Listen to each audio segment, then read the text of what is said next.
नमस्कार दोस्तों, कैसे हैं आप लोग। जीआईसी प्रवक्ता का एक और पेपर हम करने जा रहे हैं 2015 का। ये सब जो पहले पेपर हुए हैं, इन पेपर्स में वो स्तर आपको दिखेगा जैसा पेपर आपसे पूछा जाना है ना।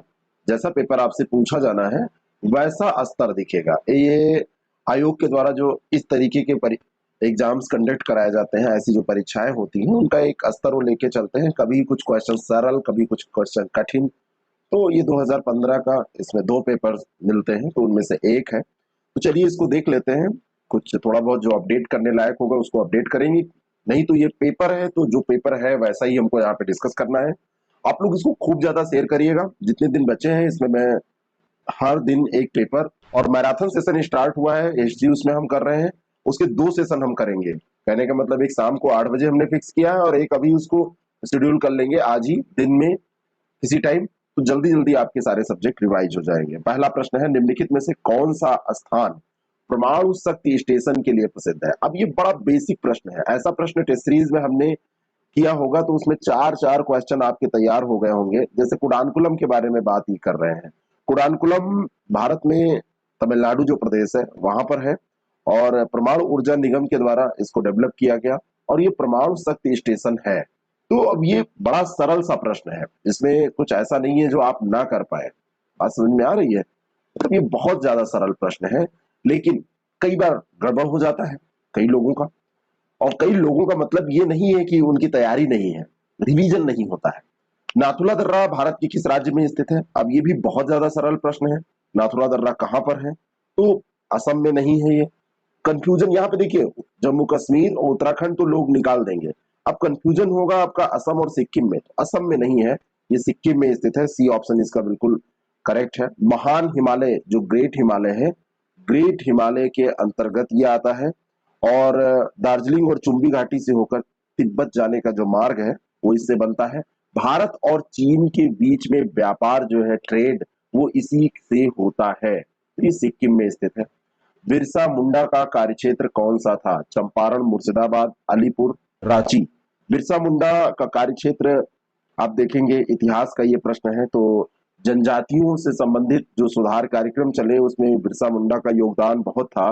ब्रिटिश सत्ता से दूर रखने के लिए इन्होंने जनजातियों को, कि उनसे सेपरेट रहे, उनमें गड़बड़ियां ना आ पाए, और बहुत सारे प्रयास इन्होंने किए। तो उसमें जैसे एक बेंगा देवता थे, तो बिरसा ने देवताओं की पूजा को छोड़ दिया, कहा कि नहीं ये नहीं, और कहा कि सिंह बोंगा की, एक ईश्वर उन्होंने बताया कि सिंह बोंगा की आप पूजा करिए, और ये खुद खुद को भी घोषित कर लिए थे कि हाँ हमारी ही पूजा करिए। तो इनका जो क्षेत्र था वो मुख्यतः रांची था। रांची में आप जाएंगे तो वहां पे सब बिरसा मुंडा के नाम से ही आपको मिलेगा, है ना। रांची से लेकर आगे उधर चले जाएंगे, भागलपुर तक का क्षेत्र जो है ये मिलेगा। कोलिये विद्रोह लोगों से संबंधित था, कहाँ के लोगों से। छोटा नागपुर, गुजरात, बंगाल, असम, कहाँ के लोगों से संबंधित था। तो कोलिये जो विद्रोह है वो गुजरात के मुख्यतः लोगों से संबंधित था। और पश्चिमी घाट के क्षेत्र में, ये गुजरात का जो एरिया है पश्चिमी घाट में, तो 1824 ईस्वी में कब हुआ था। 1824 ईस्वी में ये कोलिये लोग थे जिन्होंने विद्रोह किया, लेकिन अंग्रेजों ने इसका दमन कर दिया था बड़ी आसानी से। और फिर एक कोल विद्रोह अलग है, ये ध्यान रखना आप। अगर आपसे कोल पूछा जाएगा तो वो अलग है। कोल जो विद्रोह है वो छोटा नागपुर क्षेत्र में हुआ था, और वो याद करिए बुद्धो भगत और गंगा नारायण, वो वाला था वो। तो ये छोटा नागपुर क्षेत्र में हो जाएगा। लेकिन कोलिये पूछा जा रहा है तो ये गुजरात क्षेत्र में, जो पश्चिम घाट का एरिया है गुजरात क्षेत्र में, वहां पर हुआ था। दिल्ली का प्रथम सुल्तान जो युद्ध में लड़ता हुआ मारा गया था, और इसके पहले कोई ऐसा नहीं था। तो लोदी वंश का जो अंतिम शासक है इब्राहिम लोदी। इब्राहिम लोदी 1526 की बात है। 1526 में कौन सा युद्ध हुआ था, याद करिए, बहुत बार पूछा गया है। ये पानीपत का प्रथम युद्ध हुआ था। पानीपत के प्रथम युद्ध में बाबर के खिलाफ ये युद्ध हुआ था, बाबर और इनके बीच में। तो 1526 बाबर और ये इब्राहिम लोदी, ये दोनों लोग लड़े, और इसी में इब्राहिम लोदी जो है ये मारा गया था। और ये प्रथम सुल्तान था युद्ध स्थल में मरने वाला, दिल्ली सल्तनत का। फाहियान भारत आया था, कब आया था, तो ये 399 एडी में भारत आया था फाहियान, है ना। और 414 ईस्वी तक इसने यहाँ पर निवास किया था। लगभग ये 15-16 साल यहाँ पर रहा और भारत का भ्रमण इसने किया था। धौली स्थित है, ये भी बढ़िया प्रश्न है। धौली जो है, ये धौली पहाड़ियां जानी जाती हैं, 3 छोटी पहाड़ियों की एक श्रृंखला है और वहां पर लेख मिले हुए हैं, एक श्रृंखला पर लेख खुदे मिले हैं।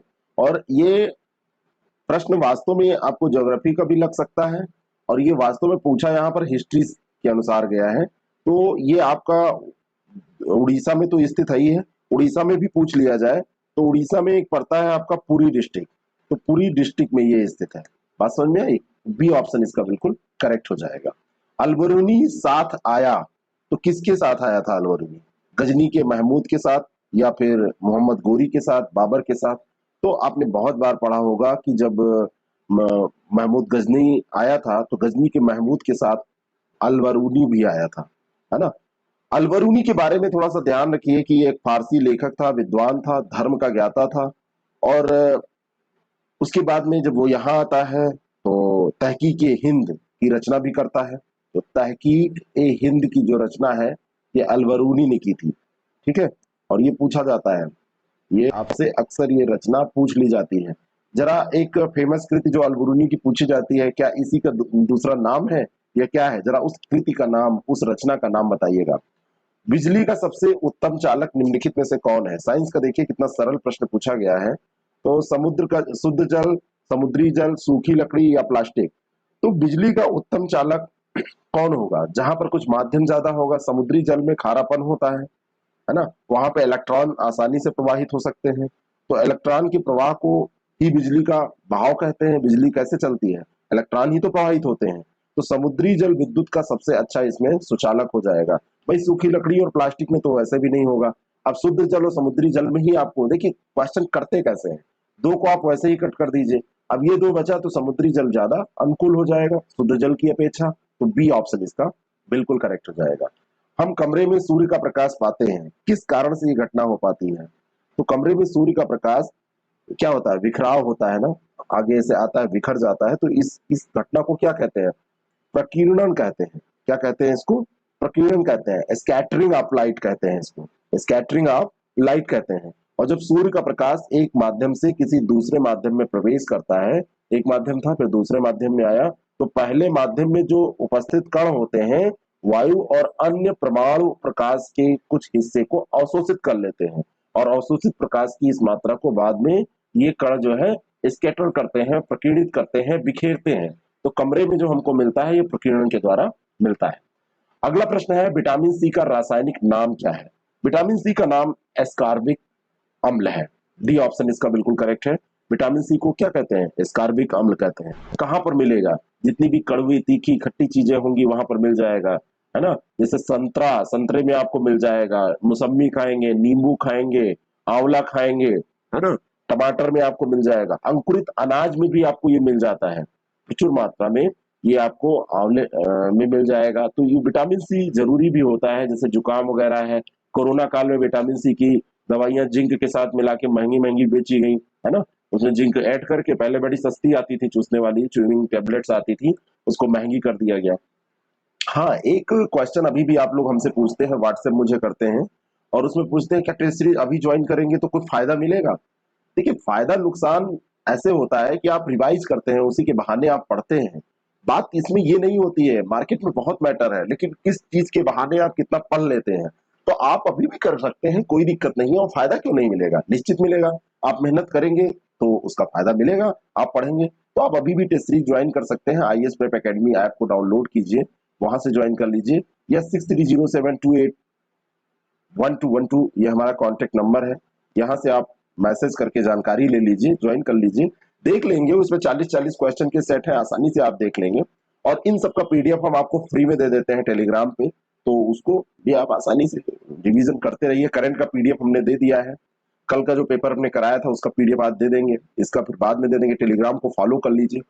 सोनार अधिकांशतः प्रयोग में लाया जाता है किसके द्वारा? तो सोनार जो होता है, सोनार नौ संचालकों के द्वारा प्रयोग में लाया जाता है, दिशा का निर्धारण करने, किधर जा रहे हैं, पानी के नीचे वस्तुओं का पता लगाने के लिए, ढूंढने के लिए, ध्वनि तरंगों का उपयोग ये करती है। हाँ, ये पूछा जा सकता है सोनार में कैसी तरंगों का उपयोग होता है? तो ये ध्वनि तरंगों साउंड वेव्स का उपयोग सोनार के अंतर्गत किया जाता है। सोनार निम्नलिखित में से किस एक को भारत में निदेशित कोर उद्योग में सम्मिलित नहीं किया जाता है?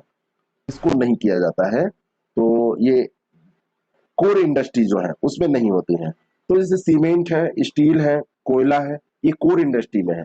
लेकिन जो सॉफ्टवेयर उद्योग है ये कोर इंडस्ट्री में नहीं होता है। कोर उद्योग अर्थव्यवस्था के आधारभूत होते हैं। भारत में कितने हैं? 8 कोर उद्योग हैं, याद करिए 8 कोर उद्योग हैं। यूपीएससी ने भी इस पे प्रश्न पूछा है और ये तो एग्जाम है, देखिए इसमें प्रश्न उतना भारी नहीं पूछा है, लेकिन पूछा है कौन सा शामिल नहीं है। तो कोयला, प्राकृतिक गैस, कच्चा तेल, ऐसे स्टील, पेट्रोलियम, विद्युत ऊर्जा जो विद्युत उत्पादन है, और उर्वरक, सीमेंट, ये सब 8 जो है ये निदेशित कोर उद्योग है। इसमें सॉफ्टवेयर उद्योग नहीं आता है।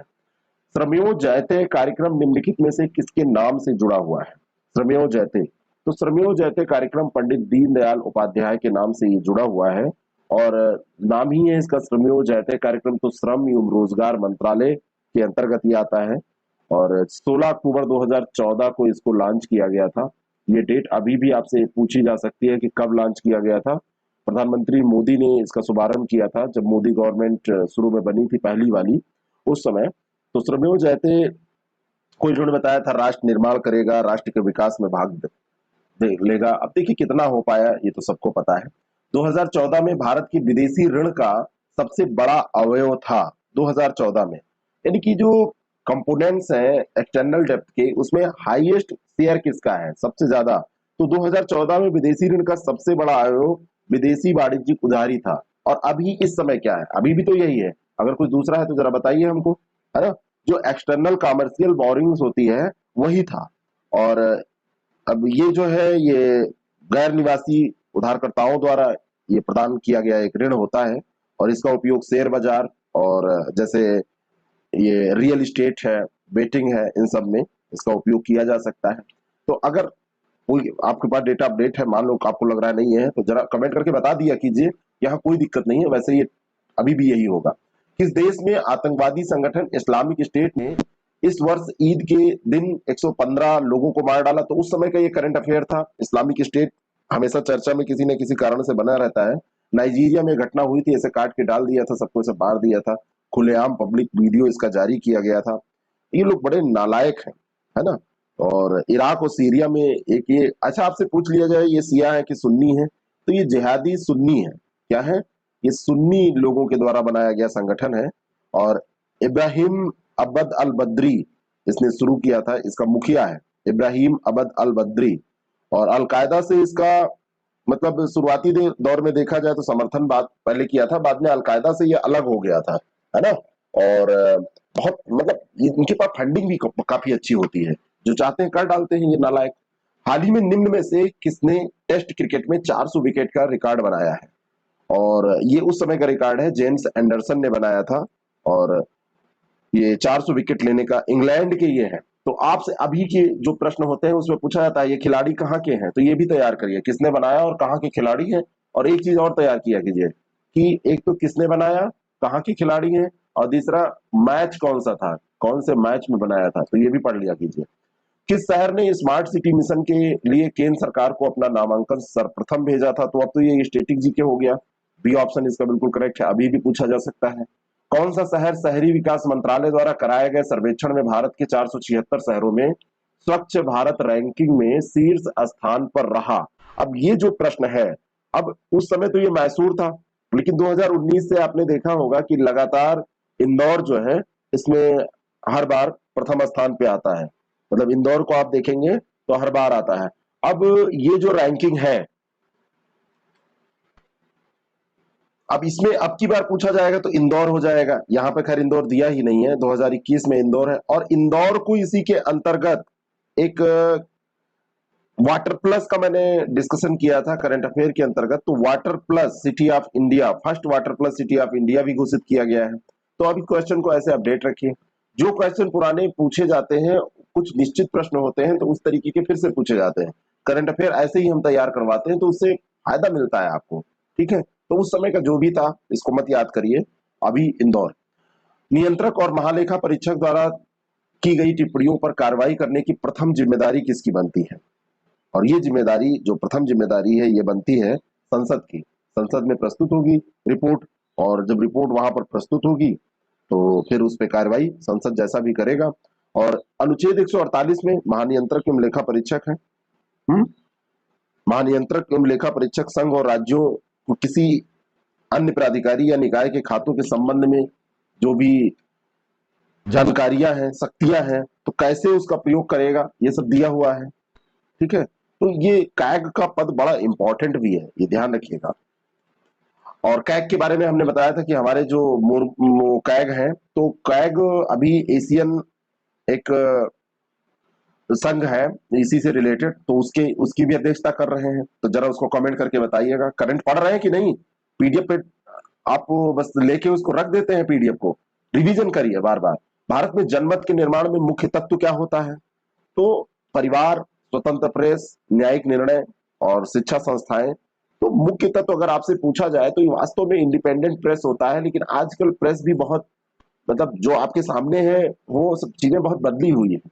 निम्न में से कौन संविधान सभा के अध्यक्ष थे? बहुत बढ़िया प्रश्न है, और ये थे doctor Rajendra Prasad. D option इसका बिल्कुल करेक्ट है। क्या है? डॉक्टर राजेंद्र प्रसाद, ये इसके अध्यक्ष थे। अब यहाँ पर दो तरीके के प्रश्न पूछे जाते हैं। अब यहाँ पर खैर उनका नाम नहीं दिया हुआ है, सच्चिदानंद सिन्हा का। तो जो सच्चिदानंद सिन्हा जी थे वो अस्थायी अध्यक्ष बनाए गए थे, और डॉक्टर राजेंद्र प्रसाद को अगले ही दिन अस्थायी अध्यक्ष बना दिया गया था। 11 दिसंबर 1946 को ये राजेंद्र प्रसाद जी को अस्थायी अध्यक्ष बनाया गया था, और 9 दिसंबर 1946 को जब संविधान सभा की पहली बैठक हुई थी तो अस्थायी तौर पर सच्चिदानंद सिन्हा को बनाया गया था। तो ये अस्थायी थे, यहाँ पे खैर ऐसा कोई विवाद ही नहीं है। भारत में राज्यसभा किसका प्रतिनिधित्व करती है? तो राज्यसभा जो है वो क्या है? राज्य विधानसभाओं का प्रतिनिधित्व करती है राज्यसभा ना, नाम ही उसका राज्यसभा है। 6 साल का कार्यकाल इसका होता है, और विघटित कभी नहीं होती है। सभापति इसके उपराष्ट्रपति होते हैं। तो 3 प्रश्न ये आपके और तैयार हो गए। निम्नलिखित में से कौन भारत के उपराष्ट्रपति नहीं थे? तो इसमें कौन था जो उपराष्ट्रपति नहीं रहा? तो फखरुद्दीन अली अहमद, बीबी गिरी तो थे, डॉक्टर एस राधाकृष्णन भी थे, डॉक्टर जाकिर हुसैन भी थे। फखरुद्दीन अली अहमद भारत के उपराष्ट्रपति के रूप में निर्वाचित नहीं हुए, और ये सीधे 1974 की बात है, ये प्रेसिडेंट बन गए थे। तो ये प्रश्न ऐसे भी पूछा जाता है कि निम्नलिखित में से कौन ऐसा था जो प्रेसिडेंट रहा लेकिन वाइस प्रेसिडेंट कभी नहीं रहा, उपराष्ट्रपति कभी नहीं रहा। ठीक है, चलिए। अगर आपको स्पीड कम लगा करे तो आप बढ़ा लिया कीजिए, जहां पे तेज लगा करे धीमी कर लिया कीजिए। यूट्यूब महोदय ने ये सब फंक्शन दे रखा है। हीरे के लिए किम्बरले खान कहां पर अवस्थित है? डेनमार्क, बेल्जियम, दक्षिण अफ्रीका, ऑस्ट्रेलिया, कहां पर है? तो दो चीजें यहाँ पे, एक तो किम्बरले खान है किसके लिए? तो ये हीरे के लिए है, और ये दक्षिण अफ्रीका में पड़ती है। कहां पर? दक्षिण अफ्रीका में। और ये दुनिया की सबसे बड़ी हीरे की खानों में से है, सबसे बड़ी ही है भी ये, और इसको बिग होल के नाम से भी जाना जाता है। इसी को बिग होल कहते हैं। करंट अफेयर में भी इसके बारे में हमने चर्चा की थी, एक हीरा खोजा गया था तब। ठीक है, और देखिए करंट में जो हमने किया है उसके सहारे बहुत सारे जीएस तैयार हुए, उनके वीडियो देखिए आप। 8 वीडियोस पड़े हैं, टाइम निकाल के उसको देख लीजिए। 15-15 मिनट के वीडियो, छोटे छोटे वीडियो है, 12 मिनट, 15 मिनट, 16 मिनट। तो उसको देख लीजिए और शेयर करिए इसको खूब। अगर आप कार्यक्रम चलवाना चाहते हैं, आप चाहते हैं कि ऐसे चले, तो इसको आप शेयर करते रहिए, जैसे टीम हमारी काम करते रहे। यूरोप में 4 राजधानियों से होकर प्रवाहित होने वाली नदी कौन सी है? अब भूगोल का प्रश्न देखिए कैसा पूछा गया। तो एक नदी यहां पर है डेन्यूब। डेन्यूब वियना ऑस्ट्रिया में पड़ता है, स्लोवाकिया में ब्रतिस्लावा पड़ता है, हंगरी में बुडापेस्ट है, और सर्बिया में बेलग्रेड। तो यहां से गुजरती है। ये नदी कौन सी है? डेन्यूब। ये ऑप्शन इसका बिल्कुल करेक्ट है। और ये यूरोपीय संघ में देखेंगे तो ये दूसरी सबसे बड़ी नदी है, और जर्मनी के ब्लैक फॉरेस्ट से ये निकलती है और फिर जाके काला सागर में गिर जाती है। ब्लैक फॉरेस्ट से निकलती है और काला सागर में, ब्लैक सी में ये जाके गिर जाती है। यूरोप के निम्नलिखित देशों में से कौन खाद्यान्न उत्पादन आत्मनिर्भर है? अब यूरोप के देश की बड़ी चिंता है, पेपर में देखिए बार बार यूरोप पूछा जा रहा है। होता क्या है, एक टॉपिक उठाया इन्होंने और बना दिया, दोनों पेपर सेलेक्ट, दोनों क्वेश्चन मान लो सेलेक्ट हो गए, 3 क्वेश्चन बनाया, तीनों सेलेक्ट हो गए। तो एक ही जगह से देखिए यूरोप महाद्वीप से पूछ लिए गए। तो यूरोप में जो फ्रांस है वो आत्मनिर्भर है खाद्यान्न के तौर पे, और फ्रांस यूरोप का देश ऐसा है जो कि आत्मनिर्भर है, बाकी लोगों को इधर उधर से व्यवस्था करनी पड़ती है। 12 जनवरी 1980 को शनिवार था। 12 जनवरी 1979 को सप्ताह का कौन सा दिन होगा। कभी कभी 3, कभी कभी 5 ऐसे मैथ्स के क्वेश्चन पूछे गए हैं। ठीक है, तो यहाँ पर क्वेश्चन आपको जो पूछे जाते हैं बड़े सरल होते हैं, बहुत ज्यादा नहीं, कठिन नहीं होते हैं। तो वर्ष, अब यहाँ पर आप जब देखेंगे तो 12 जनवरी 1980 दिया है, तो पहले आप 79 में देखिए, क्या 79 जो है लीप ईयर तो नहीं है, तो ये सामान्य ईयर है, 4 से नहीं कट रहा है ना, और एक भी सम दिन है, इसमें सामान्य सा वर्ष है। फिर आप निकालिए 12 जनवरी 1980 का दिन 12 जनवरी 1979 के दिन से एक दिन आगे आएगा, तो आप निकाल लीजिए। यानी कि यहाँ पर अगर शनिवार था 12 जनवरी 1980 को, तो 12 जनवरी 1979 को कौन सा होगा, सामान्य सा है, तो एक दिन पीछे हो जाएगा। यही फार्मूला होता है। तो शुक्रवार हो जाएगा। लीप ईयर होता तब तब क्या होता, तो एक दिन पीछे नहीं होता, ऐसा होता ना भाई। अगर ये लीप ईयर होता तो एक दिन वो पीछे काहे होता, एक दिन वो बराबर बढ़ जाता। तो लीप ईयर के बारे में बस ध्यान देना है। किसी दौड़ में 5 लड़कों ने भाग लिया। प्रवीर ने अपनी दौड़ मोहित से पहले लेकिन मिहिर के बाद पूरी की। तो ये सिंपल सा ऐसा कर लीजिए कि प्रवीर ने अपनी दौड़ मोहित से पहले, तो प्रवीर को यहां रखिए, प्रवीर, ये प्रवीर है, और अपनी दौड़ मोहित से पहले पूरी की है, तो मोहित को यहां पर पीछे कर दीजिए। लेकिन मिहिर के बाद पूरी की, तो मिहिर को यहां पर आगे कर दीजिए। सुरेश ने अपनी दौड़ संचित से पहले लेकिन मोहित के बाद पूरी की, तो यहां पर हो जाएंगे सुरेश, सुरेश, सुरेश ने अपनी दौड़ संचित से पहले पूरी की लेकिन मोहित के बाद, तो यहाँ पे संचित हो जाएंगे। ये दौड़ किसने जीता, तो जाहिर सी बात है ये दौड़ जो है ये मिहिर जीता है। दौड़ किसने जीता, मिहिर जीता है। सी ऑप्शन इसका बिल्कुल करेक्ट है। अभी ऐसे लंबाई का क्रम पूछा जाता, ऊपर नीचे करके ऐसे यही सेट कर लीजिए, सबसे जो पहले होगा सबसे ऊंचा हो जाएगा, जो सबसे नीचे नीचा हो जाएगा। सबसे अंत में किसने पूरी की, तो संचित हो जाता। इस तरीके से लगाइए, सरल सा प्रश्न है। 40 विद्यार्थियों की किसी कक्षा में समीर का स्थान ऊपर से 12वां है और आलोक समीर से 8 स्थान नीचे है ना। तो कुल 40 विद्यार्थी हैं, तो नीचे नीचे से आलोक का स्थान निकालना है। ठीक है, तो 12 नंबर पे ये समीर आपका हो गया, और ये 20 नंबर पर आपका, यहाँ पर देखिए 8 स्थान क्योंकि नीचे है, तो 20 नंबर पर आपका ये आलोक हो जाएगा। बात समझ में आ गई। ये समीर हो गया 12 नंबर पे, 8 स्थान नीचे है, तो 20 नंबर ये। तो अब आलोक का स्थान पीछे से पूछा जा रहा है, तो क्या होगा, 40 माइनस 20 घटा दीजिए। लेकिन स्थान जब निकालते हैं तो एक जोड़ देते हैं, तो ये क्या हो जाएगा, 21वां स्थान हो जाएगा। तो पीछे से नीचे से स्थान देखेंगे तो 21वां हो जाएगा। तो बी ऑप्शन इसका करेक्ट हो जाएगा। ये आपको कैसा लगा जरूर बताएं, और शेयर करें इसको मैक्सिमम। कोई क्वेश्चन आपको अगर ऐसा लग रहा है डाउटफुल है, तो उसको भी आप बता सकते हैं। कभी कभी गलतियां हो जाती हैं और वो क्वेश्चन बड़े अच्छे तैयार भी हो जाते हैं। और 6307281212 हमारा नंबर है। जो भी जानकारी आपको चाहिए, पीसीएस, आरओ सबकी टेस्ट सीरीज चल रही है। ऐसे ही हम पीसीएस के लिए बिल्कुल अभियान चलाएंगे और पास करा के ही दम लेंगे। तो ऐसे ही आप उसमें भी पार्टिसिपेट कर सकते हैं, शामिल हो सकते हैं। मैक्सिमम इसको शेयर कीजिएगा, पसंद आएगा तो लाइक कीजिएगा, लाइक का बटन दबाइएगा। नए हैं तो चैनल को सब्सक्राइब जरूर कीजिएगा, जिससे कि आगे भी आपको ऐसे वीडियोस मिलते रहे। Thank you so much. 8 बजे मैराथन क्लास होगी, दिन में एक और मैराथन क्लास आएगी, उसमें हम टाइम डिसाइड कर लेंगे, तो दिन में रोज आएगी। Thank you.